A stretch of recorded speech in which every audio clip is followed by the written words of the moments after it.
La raison pour laquelle je pense qu'il y a cette culture de l'oppression, c'est parce qu'il y a eu des gens qui se sont emparés du pouvoir, n'est-ce pas? Mais ce que les gens oublient, c'est que Dieu n'est pas seulement le pouvoir, il est l'autorité. Et vous voyez, l'autorité dit au pouvoir ce qu'il doit faire. Donc tous ces gens qui disent « Femmes, remettez-vous à votre place parce que vous n'allez pas usurper le pouvoir », c'est comme « Écoutez, Dieu n'a jamais dit de marcher dans le pouvoir, il a dit de marcher dans l'autorité. » Et je pense que les hommes qui comprennent cela ne sont pas menacés par les dons des Et femmes. les femmes qui comprennent Et oui, cela, qui oui. comprennent. Vous n'êtes pas menacés par cela parce que c'est comme, écoutez, peu importe ce que Dieu m'a appelé à faire, mon mari est exactement comme vous. Il a été appelé dans une église locale et il a dit plusieurs fois, écoutez, Dieu m'a appelé dans ce secteur et Dieu a appelé ma femme dans les nations. Et il a dit, et je suis d'accord avec ça. Mais c'est parce qu'il comprend qu'il a l'autorité de Dieu dans sa mission. J'étais dans le livre des Nombres et il y a une histoire dans laquelle ils font un recensement et ils recensent tout le monde. C'est Moïse et il arrive à ses filles.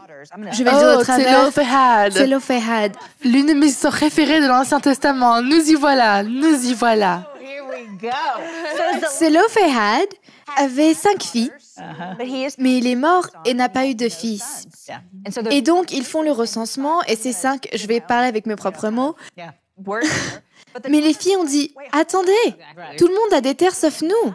Parce que c'était la loi de C'était la la loi de la primogéniture. primogéniture qui voulait que et la terre loi de revienne à leur l'héritage fils. était la primogéniture, seulement le fils Et premier. donc, elles font une demande. Et il est dit ici qu'elles font une demande et qu'elles parlent à Moïse. Mais nous savons qu'elles ne sont pas allées d'abord voir Moïse. Elles ont dû se frayer un chemin parce que Moïse n'était pas la première étape. Mais elles sont allées voir Moïse, elles ont fait une pétition et il a demandé à Dieu et Dieu a dit donne-leur la terre qui leur appartient. Parce que c'est leur droit. Oui. Il dit que les filles de Tzelophehad ont raison. Vous êtes comme pas question. Je me souviens d'avoir lu cela en me disant bon sang, Dieu regardait vers le bas et disait bien sûr elles auront la terre. Bien sûr. Oh oui. Ce sont mes filles, oui. Nous ne laissons pas de côté et je me suis dit j'étais tellement fière de ces filles parce que je suis sûre, disons-le, que ça n'a pas dû être facile pour elles de faire ça. Mais nous voyons Dieu dire j'accorde de l'importance aux femmes. Et puis il y a une autre chose à laquelle je reviens toujours quand je pense aux femmes qui ont une influence et qui sont capables de faire ces choses. Nous voyons la vie de Jésus interagir avec les femmes à de nombreuses reprises. C'est ce que je préfère, mais l'une des choses auxquelles je pense, c'est le dernier commandement de Jésus lorsqu'il est parti. Il a dit « Allez donc et faites des disciples ». Il n'a pas dit que tous les hommes allaient faire des disciples. Il a dit tout le monde. Nous, les gens qui étaient avec lui à ce moment-là. J'ai donc pensé qu'il n'y avait pas de distinction entre je veux que les hommes aillent faire des disciples et je veux que les femmes s'occupent de la maison. Il n'y a rien de mal à s'occuper du foyer, en aucun cas, mais nous avons tendance à penser que vous allez vous occuper uniquement du foyer. Et bien sûr, certaines personnes ont été appelées à toutes sortes de choses. Certains sont appelés à être des ingénieurs domestiques pendant un certain temps. Et c'est surtout que je ne sais pas comment ils le font avec plus d'un enfant. C'était ma vie pendant des années. J'en ai une. Et je suis occupée tout le temps. C'est un type d'activité merveilleux, mais je cours énormément en tant que mère célibataire. J'espère faire la moitié du travail que votre mère a fait avec Missy, mais je pense que c'est un terme mal choisi dans la culture. Je pense qu'il est très important que vous en parliez, car ce n'est pas l'intention de Dieu. Dieu n'a jamais dit c'est un chemin étroit que vous devez emprunter. Et ce n'est pas seulement le Nouveau Testament. Nous avons tendance à considérer l'Ancien Testament comme un vieux bibliothécaire au style français et le Nouveau Testament comme Jésus associé à un petit garçon.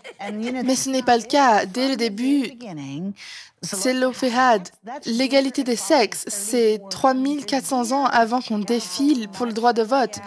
Alors, on se demande quelle était l'intention de Dieu à la fin du livre de Nombres, que j'adore. Ces mêmes filles effrontées reviennent et disent « Nous ne voulons pas nous marier avec la personne que vous nous prescrivez, parce que si nous le faisons, nous perdrons l'héritage que nous avons travaillé si dur pour obtenir. » Une deuxième fois, ils vont voir Moïse, et une deuxième fois, Dieu dit « Elles ont raison, laissez-les se marier avec qui elles veulent se marier. » Et vous vous dites « Oh mon Dieu !» La déférence qu'il a donnée à ses filles est tellement différente de la culture. La culture était misogyne, Dieu ne l'était pas. Et il en va de même pour Jésus. La culture était sauvagement misogyne au 1er siècle. Jésus avait 3 femmes dans son équipe. Johanna a épousé Chuza, qui était le bras droit d'Hérode Antipas. Elle est donc le chef de la sécurité de Jésus. Vous vous demandez comment il a toujours pu échapper aux autorités romaines jusqu'à l'heure prévue. Eh bien, parce qu'elle dort avec Rosa, elle connaît l'itinéraire d'Hérode. Puis, Suzanne soutient son ministère et Marie de Magdala est le tout premier témoin de la résurrection. Ainsi, notre culture chrétienne a souvent marginaliser les femmes. Dieu ne le fait pas et ne l'a jamais fait du début à la fin. J'ai l'impression que si seulement nous pouvions comprendre cela et reconnaître que cela ne menace pas non plus les hommes, il existe une relation complémentaire qui est si bonne pour les hommes. Ce ne sont pas les femmes qui détestent les hommes, ce sont les femmes qui se disent « Oh mon Dieu, je n'arrive pas à croire que nous puissions faire cela ensemble. Cette mutualité du ministère est bénéfique pour nous deux. » J'étais très reconnaissante d'avoir un mari qui me fait confiance et qui me vous soutient. célèbre. Et célèbre. C'est incroyable. Nous avions une conversation l'autre jour et je me disais qu'au cours des 2 dernières années, j'ai fait plus de choses que lui. Il est dans l'église locale. C'est un pasteur qui fait son job. Les gens lui ont dit « Tu es d'accord avec ça ?» Et il répond « Pourquoi ne serais-je pas d'accord pour que Jamie vive selon son don? Pourquoi devrais-je l'opprimer pour que nous n'ayons pas cette image d'elle qui voyage et de moi qui reste à la maison? » Et je me suis dit, je suis tellement reconnaissante pour ça parce que c'est un homme de Dieu qui dit « Chacun devrait vivre selon ses dons.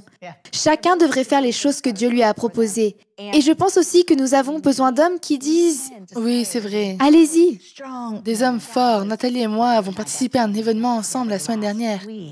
Et certaines personnes ne le savent pas parce que Bernier est un producteur. Il a donc tendance à être plus en coulisses. C'est un producteur de classe mondiale. Je veux dire, je ne sais pas comment il... Il est bien plus important que moi. En gros, il a produit George Grab. Je veux dire, c'est une grande affaire velue. Pas nécessairement poilue. Désolée, c'est trop, mais... C'est une star. Mais Nathalie est plus directe. Et quand je le vois la regarder, je me dis, comme c'est gentil que Dieu ait fait de lui le père de vos filles.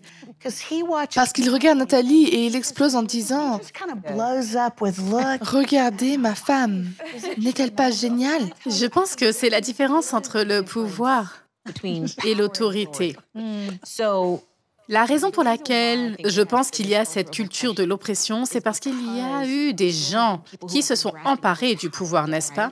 Mais ce que les gens oublient, c'est que Dieu n'est pas seulement le pouvoir, il est l'autorité. Et vous voyez, l'autorité dit au pouvoir ce qu'il doit faire. Donc tous ces gens qui disent « Femmes, remettez-vous à votre place parce que vous n'allez pas usurper le pouvoir », c'est comme « Écoutez, Dieu n'a jamais dit de marcher dans le pouvoir, il a dit de marcher dans l'autorité. » Et je pense que les hommes qui comprennent cela ne sont pas menacés par les dons des femmes. Qui comprennent cela, et oui, qui comprennent. Vous n'êtes pas menacés par cela parce que c'est comme, écoutez, peu importe ce que Dieu m'a appelé à faire, mon mari est exactement comme vous. Il a été appelé dans une église locale et il a dit plusieurs fois, écoutez, Dieu m'a appelé dans ce secteur et Dieu a appelé ma femme dans les nations. Et il a dit, et je suis d'accord avec ça. Mais c'est parce qu'il comprend qu'il a l'autorité de Dieu dans sa mission. Il ne se sent donc pas menacé par le fait que j'aille en Australie, en Afrique ou ailleurs. Il me dit, vas-y, fais-le. Je veux être ici pour accomplir cette tâche. C'est drôle parce que l'une des choses que vous venez de dire concerne les hommes et les femmes. Et je pense que c'est l'une des choses que nous devons aborder aussi. C'est qu'il n'y a pas que les hommes qui disent des choses. C'est exactement ça. Les hommes ne sont pas les seuls concernés. Prions pour ces femmes que l'Esprit Saint accompagne dans ce moment. Chérie, tu devrais peut-être être plus une porte qu'un mur pour les femmes qui sont derrière toi. Et prions pour ces femmes qui, en ce moment même, se disent « Eh bien, allez-y doucement. Vous êtes brillantes, vous êtes si douées, vous êtes si fortes. Vous avez un podcast. Je suis coincée et je ne sais pas vraiment comment m'en sortir parce que j'ai tellement souffert, tellement de blessures. Alors maintenant, pourquoi ne pas prier pour toutes celles qui... C'est comme si la blessure était la même. C'est juste que l'une devient amère et sur la défensive et l'autre est brisée et honteuse. Prions donc pour la liberté et pour qu'elles comprennent vraiment que Dieu les aime tellement. Père éternel, nous t'aimons et nous te reconnaissons comme notre Père, comme notre Roi et comme notre Seigneur. Maintenant, veux-tu ouvrir les cœurs, Saint-Esprit, ouvrir les cœurs, les oreilles, les esprits et les yeux pour voir les domaines où non seulement nous sommes blessés, mais les domaines où nous sommes ceux qui blessent, où nous blessons les autres. Veux-tu nous le montrer maintenant? Veux-tu adoucir nos cœurs en ce moment, Dieu? Voudrais-tu nous convaincre maintenant? Je pense que nous considérons parfois la conviction comme une chose négative. La conviction est une chose magnifique. Voudrais-tu donc convaincre maintenant, Saint-Esprit, ceux qui ont été les oppresseurs, qui regardent les autres femmes et les maintiennent en bas ou qui ont un esprit critique? Et Jésus, le Sauveur, que tu es, ta paix, ton amour et ta compassion, pourrais-tu apporter ce salut maintenant dans les cœurs, dans les blessures, dans les fissures, dans les insécurités, dans toutes ces choses que tant d'entre nous portent, Seigneur. Je confesse maintenant, Dieu, mes propres zones d'insécurité. J'ai besoin de ton salut. Que ton salut vienne et lie tous ces morceaux ensemble. C'est ce que tu fais. Tu fais de nos morceaux une belle œuvre d'art. Alors, pour l'instant, je me fais l'écho de l'Écriture. Je prie pour que tous ceux qui regardent ces femmes fassent comme le psalmiste qui dit « Seigneur, tu rends ma vie complète quand je place tous mes morceaux devant toi. » En ce moment même, nous déposons nos morceaux, nous les déposons à tes pieds et nous te disons « Viens avec ton amour et prends nos brisures. Prends nos morceaux et remets-les ensemble. Et utilise cette œuvre d'art pour construire, pour encourager, pour aimer. Et Dieu, nous faisons tout cela, nous demandons tout cela en ton nom. Amen. Amen. Shalom, j'espère que vous avez aimé cette vidéo. Abonnez-vous pour ne pas rater nos programmes. Merci de faire partie de notre famille TBN. Que Dieu vous bénisse. Shalom de Jérusalem.